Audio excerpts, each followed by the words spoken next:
TMC যদি নেতা হয় না, সে তার বাপ হলে কোনোদিন মরবে না, 100 বছর হলে। 20 বছর ধরে তার নাম দিয়েছে, প্রত্যেকবার সে ভোট দেয়ছে। আমাদের একজন কর্মী আমাকে বললো, জানেন দিলীপদা, সেদিন আমার পিসি খুব কষ্ট পেয়েছে। পিসি মশাইয়ের কথা মনে এলো, 5-6 বছর আগে মারা গেছে। তোর পিসিটা মরে গেল অসময়ে, হ্যান দেন। তো আমি আর কি সান্ত্বনা দেবো? পিসিকে বললাম, তুমি দুঃখ পেও না, ভোট আসছে তো, ভোটের দিন তুমি বুথের সামনে দাঁড়াবে, পিসে মশাইয়ের দেখা পাবো। বলে কি বলিস? বলে হ্যাঁ, ভোট দিতে আসছে। পিসে মশাই মরেও প্রত্যেকবারে ভোট দেয়, আর টিএমসি নেতাদের মা বাপরা কোনোদিন মরে না, ভোট দিয়েই যায়। এবার সেটা ছাঁটাই হবে। আর যখন আমরা বলেছিলাম 1-1.5 কোটি মানুষ ভুয়ো ভোটার বাদ যাবে, চেঁচাচ্ছেন দিদিমণিরা। তার ভাইরা কি বলেছিল? যে ভোটার বাদ দেবে বিহারে তার হাত কেটে দেবো। কজনের হাত কেটেছে? 1 বছর চুলো কাটতে পারে না। কি বলছে না? বিজেপির লোকেদের গাছে বেঁধে দেবো। কাকে বেঁধেছ? কিচ্ছু করতে পারবে না, হাঁটি বাঁধতে পারবে না তোরা। কেউ কেউ বলছিল কি রক্তগঙ্গা বইয়ে দেবো। কি রক্তগঙ্গা বইবে? চোখে জল বইছে। যে 58 লক্ষ বাদ গেছে, উনি হাড় পাঁজর বেরিয়ে গেছে, কিচ্ছু করতে পারেনি চোখের সামনে। মৃত ভোটার তো গেছে, অন্য জায়গায় চলে গেছে। যারা ঢুকে পড়েছিল তারও ভোটারের ফর্ম নিতে আসেনি, ফর্ম নিলে জমা দেয়নি। 58 লক্ষ বাদ গেছে। অনেক হাওয়া দেওয়া হয়েছিল, বিএলও চমকেছিল, নাম দিতে হবে। বিএলও বলছে, পাগল হয়েছে, আমার চাকরিটা ছেলে বউ কি খাবে? তারা কিন্তু কেউ দেয়নি কল্যাণীতে। এক বিএলও করেন এবং তার বাড়ি ঘিরে ইট পাথর মারা হয়েছে। কি দেখেছি? টিভিতে দেখিয়েছে। জোর করা হয়েছে, তাও 58 লক্ষ বাদ গেছে। গাছে না উঠতেই একটা দিন। দিদি বুঝতে পেরেছেন সময় খারাপ। আরো 10, 20, 50 লক্ষ বাদ যায়, 1 কোটি হলে তো গেল, বিজেপির নিচে চলে যাবে। যে লিডটা পেয়েছে সবই ভূতের ভোটার। তাই দিদিমণি কলকাতা থেকে হাঁটাহাঁটি করে দার্জিলিং গিয়ে চিৎকার করছেন, এই করবো তাই করবো, সুপ্রিম কোর্টে চলে যাচ্ছেন। খেলার নাম বাবাজি। ভাইপো তো তা না, দিল্লি পর্যন্ত চিৎকার করছেন আর রাস্তায় গড়াগড়ি দিচ্ছেন, এটা করতে দেবো না, ওটা করতে দেবো না। শেষে দেখুন কেউ শুনছে না। এখানে এসে বলছি, জানেন ইলেকশন কমিশন আমাকে আঙুল দেখিয়েছে। তুমি সকাল বিকাল আমাদের কাঁচকলা দেখাবে, আর তোমাকে আঙুল দেখিয়েছে, খুব কষ্ট হয়েছে, তার জন্য সভা করে বেড়াচ্ছে। এই 2জন যুব নেতা ভারতবর্ষে সর্বনাশ করলো। একজন তো যুবক থেকে গেল, বিয়ে হলো না, পিএম হলো না, দাড়ি বেঁকে গেল, যাত্রা করছে। ইলেকশন গুজরাটে, কেরলে গিয়ে যাত্রা করে, কংগ্রেসের কি হবে, মাটি জমা হয়ে গেছে। আর একজন এখন বেরিয়ে পড়েছেন, সাবালক কত কাটিয়ে রাস্তায় নেমেছেন, এবার নাকি উল্টে দেবেন, পাল্টে দেবেন। কি করবেন সেটা বাংলার মানুষ জানে। তাই এসআইআরই আমরা বুঝেছি। দিদিমণির যে ভবানীপুর থেকে যেতেন, সেখানে 44,500 নাম বাদ গেছে। উনি কত ভোটে যেতেন? কেন যেতেন আমরা জানলাম। যে নন্দীগ্রামে গেলেন, ওখানকার লোক কানুনে বাড়ি পাঠিয়ে দিল, হাঁপিয়ে দিয়ে। ওখানে মাত্র 10,000 মৃত ভোটার ছিল, জিততে পারলেন না। ভুয়ো ভোটাররা জিততে পারেন। তার খুব প্রিয় ভাই মেয়র ববি হাকিম, তার এলাকায় 66,000 বেরিয়েছে ভুয়ো ভোটার। বুঝতে পারবো তার আসলে 20, 25, 30% ভুয়ো ভোটার আছে। এই যে 3 বার জিতেছে টিএমসি, পুরোটা ভুয়ো ভোটারের ভোটে জিতে। সিপিএম তাই করত। এবারে এসআইআর গুরুত্বপূর্ণ। ইলেকশন কমিশন বলছে একটা নামও ভোট উঠতে দেবো না, আর অরিজিনাল ভোটারকে বাদ দেবো না। গামছার মতো নেংড়াচ্ছে, আর টিএমসি লোকের চোখ থেকে জল পড়ছে। একটাও থাকবে না, জেনে রাখুন। আপনারা খালি লাইন দাঁড়িয়ে ভোটটা দিন। আপনারা অনেকে জিজ্ঞেস করেন আমাকে, দিলীপদা আমরা তো প্রত্যেকবারে বিজেপিকে ভোট দিই, আপনারা জিততে পারেন না। আমি বলি হ্যাঁ, এবার দিন দিতে যাবো। বলছে ভোটটা যায় কোথায়? ভোট যায় না কোথাও, ভোটটা বিজেপিতে যায়। তাই 2,40,00,000, 2,38,00,000 ভোট আমরা বারে বারে পেয়েছি। তারপরেও এই যে 50-60 লক্ষ ভোট বেশি, সেটা হচ্ছে ওই 1 কোটি ভুতুড়ে ভোটারের থেকে ভোটটা পড়ে যায়। তাই আমরা জিতেও হেরে যাই। এবারে কিন্তু তা হবে না। দরকার হলে কেন্দ্রীয় বাহিনী ভোটের রুমের মধ্যে থাকবে, বুথের ভিতরে থাকবে। ভুয়ো ভোটার ঢুকবে না, ফলস ভোট চলবে না। আমি যখন বলতে আরম্ভ করেছি, মাস্টারমশাই ফোন করেছেন, দিদি আপনি ঠিক বলেছেন, বুথের মধ্যে সেন্ট্রাল ফোর্স রাখুন, নাহলে আমাদের কানের কাছে বন্দুক ঠেকিয়ে বলে 50টা ছাপ্পা ভোট বাড়বো। মাস্টারমশাই নড়বেন না, কিন্তু চলে গেলে বাবা বলার সময় পাবেন না। তাকে বসিয়ে রেখে, বন্দুকে ঠেকিয়ে রেখে আর ছাপ্পা ভোট পাচ্ছে। 50 থেকে 100টা ভোট এক একটা বুথে পড়ে। ভাবুন 250টা যে বুথ হয় একটা বিধানসভায়, কত ভোট পড়লো? ওটাই তো লিড আছে। বাকি আমাদের যে পিছিয়ে আছে, টিএমসি। তাই এবারের নির্বাচনে না ভুয়ো ভোট না ছাপ্পা ভোট, ভোট দেবে পশ্চিমবাংলার যারা ভোটার তারা। তারপরে যদি জিতে আসে টিএমসি তাহলে মানবো হ্যাঁ মানুষের জাজমেন্ট। বিহারে এসআইআর হলো, তখন থেকে চিৎকার চেঁচামেচি, এসআইআর হচ্ছে, এই ভোট চুরি হচ্ছে। আর ওই যুব নেতা বলছিল ভোট চোর গদ্দি ছোড়, মোদিজিকে বলছে ভোট চোর ভোট চোর ভোট চোর। যখন ভোটের রেজাল্ট বেরোলো মানুষ এমন ধুইয়েছে না, কংগ্রেসকে দূরবীন দিয়ে খুঁজতে হচ্ছে বিহারে। ইউপি, বিহার, মধ্যপ্রদেশে কংগ্রেস নাই, বাংলায় এখানে তো চন্দন দেওয়ার জন্য পাওয়া যায় না। একটা বাই ইলেকশনে মুসলমানরা জিতিয়ে দিয়েছিল টিএমসি কে টাইট দেওয়ার জন্য, সেও চুপি চুপি গোয়ালে ঢুকে পড়েছিল। বউনি করতে পারেনি সিপিএম কংগ্রেস, যারা বউ ভোটে জিত। আর এবারে টিএমসি সুযোগ এসে আসুন, পশ্চিমবাংলার ভাগ্য পরিবর্তনের জন্য, আপনার ছেলে মেয়ের ভাগ্যের পরিবর্তনের জন্য বিজেপিকে জেতাতে হবে। সারা ভারতবর্ষ তারা বারবার বিজেপিকে জেতাচ্ছে, তিনবার মোদীকে প্রাইম মিনিস্টার করেছে এখানকার লোকেরা। আর আমাদের এই বাংলার ছেলে ভারত কেশরী ডক্টর শ্যামা প্রসাদ পশ্চিমবাংলায় তৈরি করেছিলেন জনসংঘকে। সেটাই আজকে ভারতীয় জনতা পার্টি, মোদীজি আপনাদের যে গ্যারান্টি দিয়েছেন সেই গ্যারান্টি আমরা রক্ষা করি। সারা ভারতবর্ষের লোক মোদীর গ্যারান্টিতে বিশ্বাস করে। তাই বিহারে শেষ সপ্তাহ পর্যন্ত চলছিল কে জিতবে কে জিতবে, বিজেপি জিতবে কি আর জেডি জিতবে। লোকে এমন মারলো ঝাড়ু, কাউকে খুঁজে পাওয়া যাচ্ছে না, বিজেপি বিজেপি বিজেপি চলছে।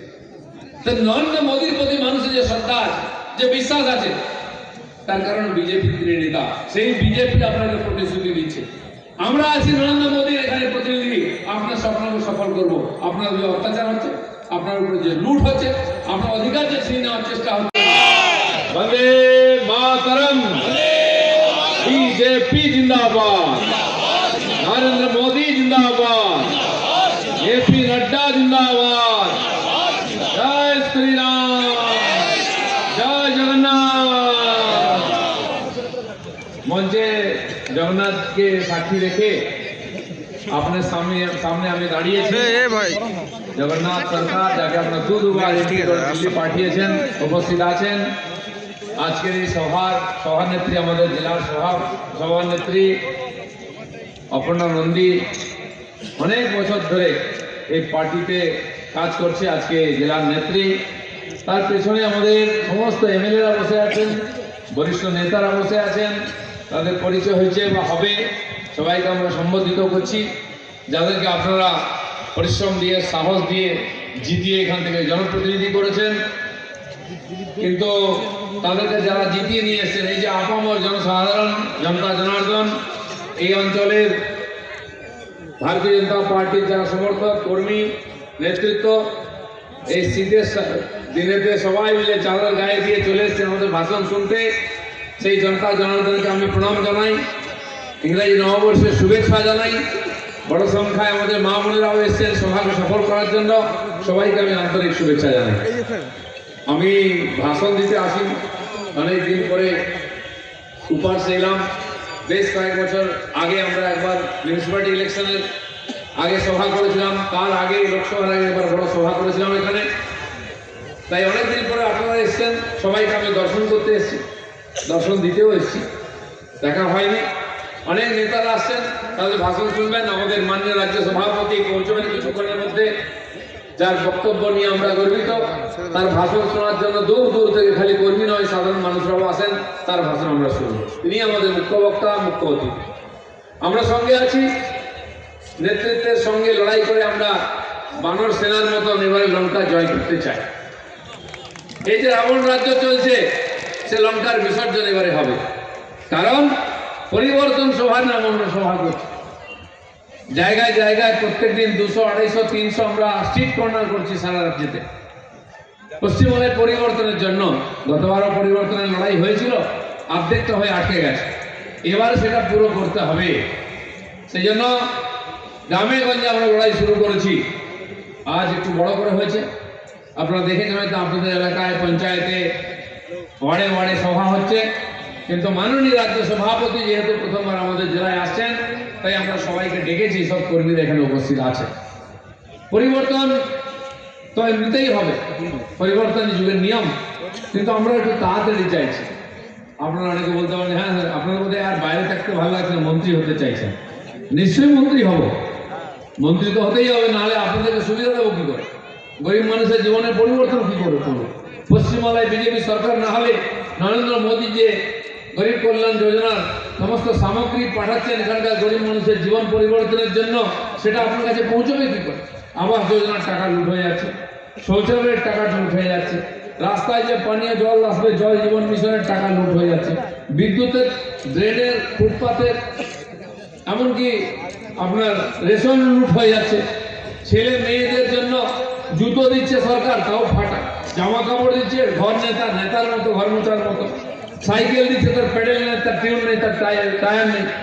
এর পরিবর্তন চাই, সেই জন্য আমরা পরিবর্তন যাত্রা করছি।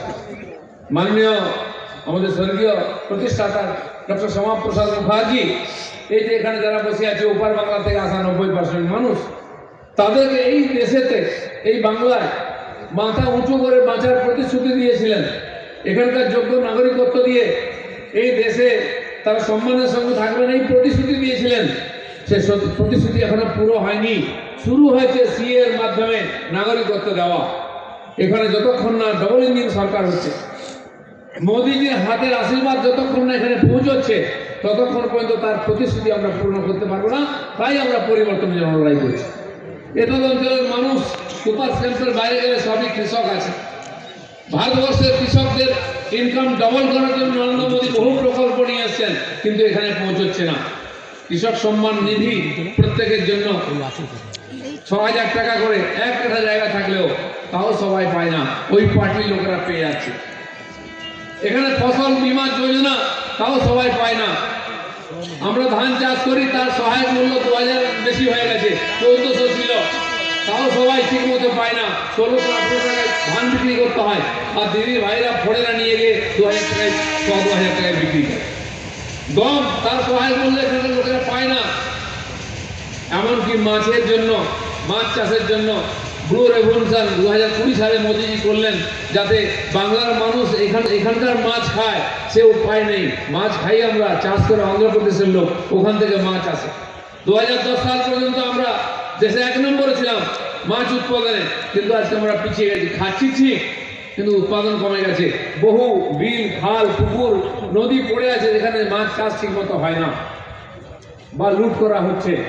তা এখানে চাষিও ইনকাম করতে পারতাম, আমরাও টাটকা মাছ খেতে পারতাম। এই সরকার থাকলে সেটা সম্ভব নয়। তাই প্রত্যেক ক্ষেত্রে লুটপাট, প্রত্যেক ক্ষেত্রে মানুষকে আর বঞ্চিত করা হচ্ছে। তার পরিবর্তনের জন্য আমরা পরিবর্তন চাই।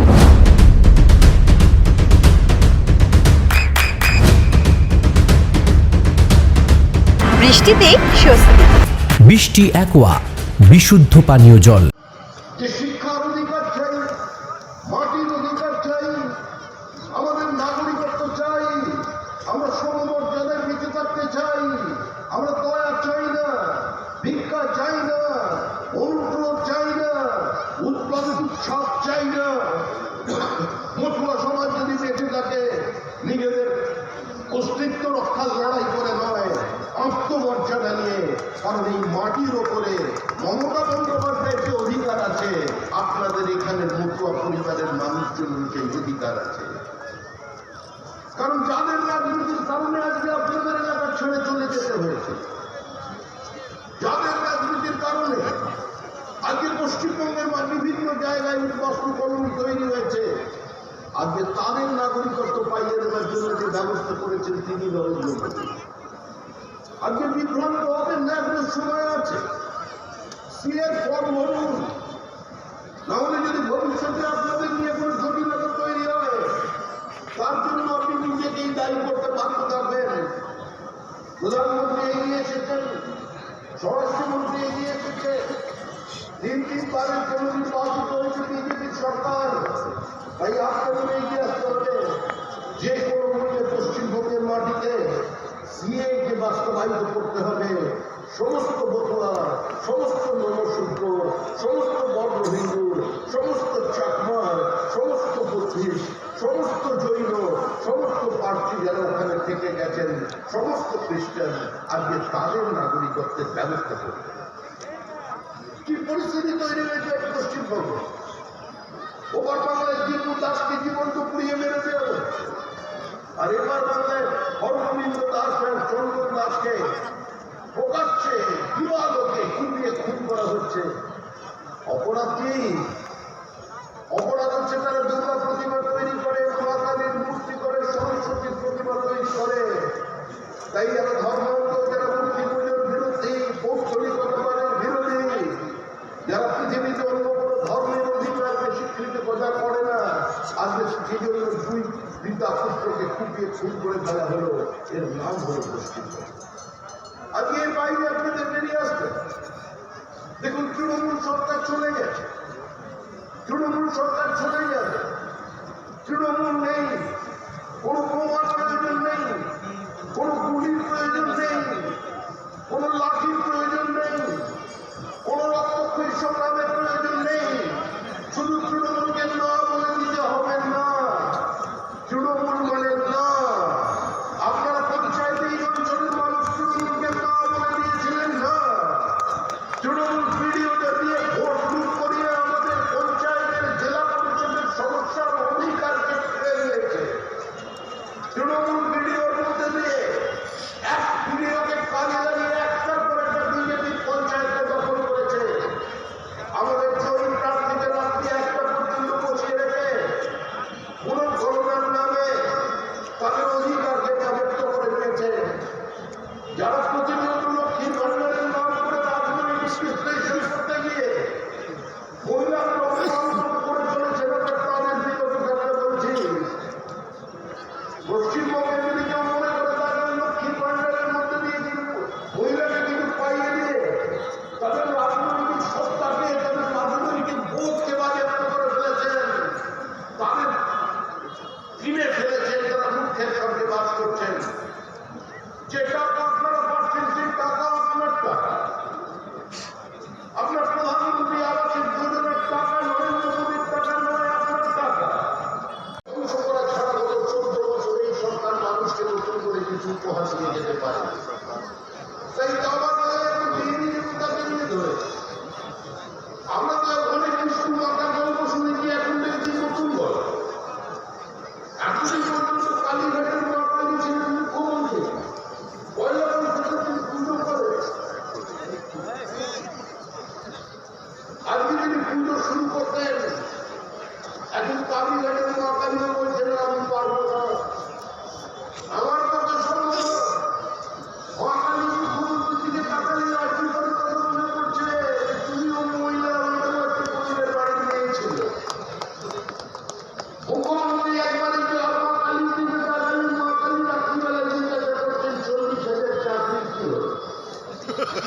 মুখ্যমন্ত্রী যখন হিসাব করে কোন জায়গায় কি হয়তো মুসলমানের সবাই যখন উপর থেকে কেউ একজন জিজ্ঞাসা করছেন, ওকে যে পক্ষে যাদের পুড়িয়ে মারলেন জীবন তো তাদের ছিল। এই সমস্ত গল্প ছেড়ে মুখ্যমন্ত্রী হঠাৎ ধরে নিয়ে এসছে জগন্নাথে। জগন্নাথের ছিলেন অনেক দূরে, উনি ছিলেন পুরীর সমুদ্র পারে। মুখ্যমন্ত্রী গিয়ে বললেন চিন্তার কোনো কারণ নেই, আমি তোমায় নিয়ে আসবো দীঘার সমুদ্র তীরে। ওখানে ছোটবেলা আবার ঢেলে রাত্রিবেলা তোমার কষ্ট হচ্ছে, তুমি দীঘার সমুদ্রে চলো, এই সমুদ্র শান্ত। আর যদি কোনো বড় ঝড় আসে আমি তোমার মুখকে ঘুরিয়ে দিতে পারবো। আমি একবার খড়গপুরে বসে রাত্রিবেলা জেগে থেকে ঝড়ের মুখ ঘুরিয়ে দিয়েছিলাম, ঝড়ের গতিমুখ পরিবর্তন করে। জগন্নাথের বললেন আমি কি করে যাবো, এটা তো আমার ধাম। বললে আমি ধামে নিয়ে তোমায় যাবো না, আমি তোমাকে কালচারাল সেন্টারে নিয়ে যাবো। জগন্নাথ দেবের কালচারাল সেন্টার 200 কোটি টাকা হিট খরচা করে আপনাদের ট্যাক্সের টাকা খরচা করে তৈরি হয়ে গেল।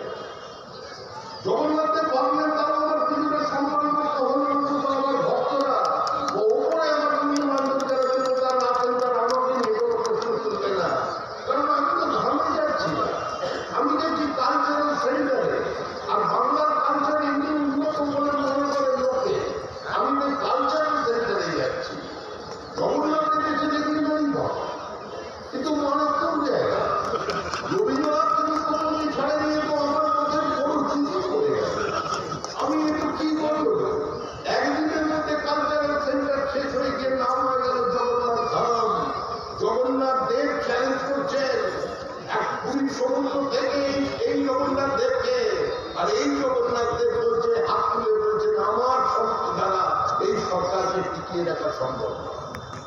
এখন চলে গেলেন দেবী দুর্গার কাছে, মহাকালী ছেড়ে দিয়েছে, জগন্নাথ দেবের মতো ভাবছেন এখন নতুন দেবতা দেবী দুর্গা।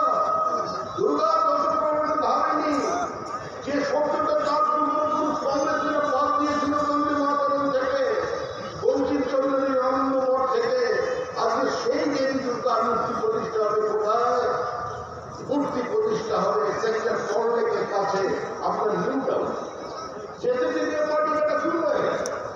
হঠাৎ মাটি কাটা যখন মাটি কাটতে মুখ্যমন্ত্রী শিলান্যাস করলেন দুর্গা ঠাকুরের, কিছু মানুষ যেতে বললেন না সাল্লাল্লাহু আলাইহি ওয়াসাল্লাম, আল্লাহ তাআলার জমি তুমি নিয়েছো আমাদের এখান থেকে অন্য কথা বলে, আমরা পৌত্তলিকতায় বিশ্বাস করি না, আমরা দুর্গাকে মানি না, আমরা বাংলাদেশে দুর্গার হাত ভেঙেছি, আমরা বেড়লাগায় দুর্গা পুজো বিসর্জন করতে দিইনি, আমরা হাওড়ার বাগানে দুর্গা পুজো ঝামেলা করেছি, আমরা নদীয়ার বিভিন্ন জায়গায় দুর্গার পথ আটকেছি, তাই আমাদের জমি ওপর দুর্গার প্রতিমা তৈরি হবে না।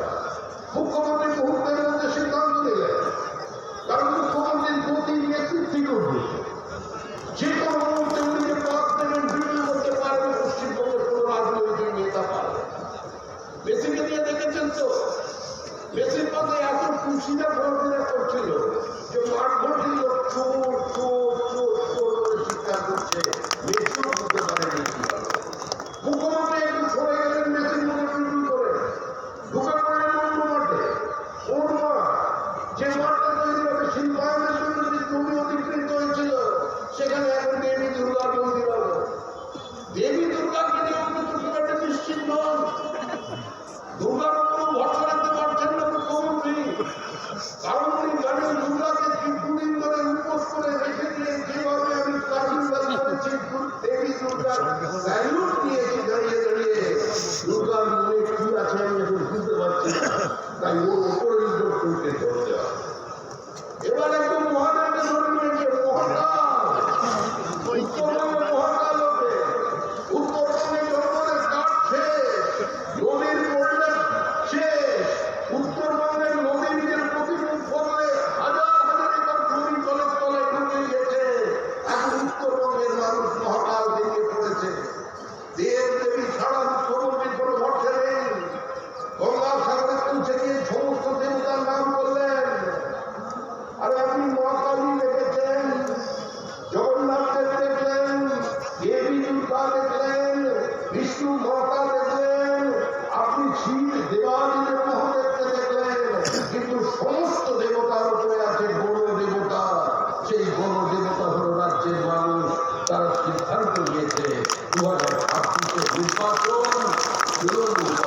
নদিয়ার সব থেকে বড় English medium school JRS public school প্রায় 35 বিঘা জমির ওপর গড়ে উঠেছে বিশাল ক্যাম্পাস। নার্সারি থেকে শুরু করে উচ্চ মাধ্যমিক, ITI college, law college, BEd college, ভর্তি চলছে জেআরএস পাবলিক। ব্যালকনি বা সিঁড়ির রেলিং, মডিউলার কিচেন বা ড্রয়িং রুম, এক কথায় আপনার স্বপ্নের বাড়িকে করে তুলুন আরো সুন্দর। Chakdah ply centre, gorgeous look বা কোয়ালিটি সবে 3 number 1 Chakdah ply centre. Chakdah ply centre, KBM, Chakdah, Nadia. করবেন কেন করবেন বুঝতে পারছেন না তো? সঠিক গাইডলাইন পেতে আজই আসুন নদিয়ার চাকদাতে নিবেদিতা প্রাইভেট লিমিটেডে। Nivedita private limited, marketing and distribution service. Chakdah aluminium centre, ply, কাঁচ, laminates, kitchen fittings, door lock, window ও অ্যালুমিনিয়ামের খুচরো ও পাইকারি বিক্রেতা। Chakdah aluminium centre, Purbalalpur 50 number রেলগেটের পাশে, চাকদা, নদিয়া। হোমওয়ার্কটা করেছো? হ্যাঁ স্যার। এ বাবা, ভুল করেছো কেন? চোখে কেমন ঝাপসা দেখছি, লিখতে আর পড়তে খুব সমস্যা হচ্ছে। চাকদার মডার্ন অপটিক্স থেকে ভালো চোখের ডাক্তার দেখিয়ে নাও। প্রতিদিন প্রকৃত চোখের ডাক্তার ও দৃষ্টি বিশেষজ্ঞ মডার্ন অপটিক্স, চাকদহে। স্যামসাং, জিও, রিয়েলমি, নদিয়ার একমাত্র অথরাইজড ডিস্ট্রিবিউটর ঘোষ কমিউনিকেশন, থানার মোড়, চাকদা। ভাবছেন 3 স্টার ক্যাটাগরিতে কাটাবে? রুম রে মাত্র 1500 টাকা থেকে স্টার, খাওয়া দাওয়া রিজনেবল প্রাইস। নদিয়ার একমাত্র 3 স্টার ক্যাটাগরি হোটেল এনবি সোনার বাংলা হোটেল, কল্যাণী এইমসের ঠিক উল্টো দিকে, কল্যাণী, নদিয়া। নদিয়া জেলার সবথেকে বড় বিল্ডার্স চাকদার মা মনসা বিল্ডার্স রড ও সিমেন্টের পাইকারি ও খুচরো বিক্রেতা। মা মনসা বিল্ডার্স, পদ্মবিলা, চাকদা, নদিয়া। রড কেনাকাটায় থাকছে ডিসকাউন্ট অফার। মা মনসা বিল্ডার্স।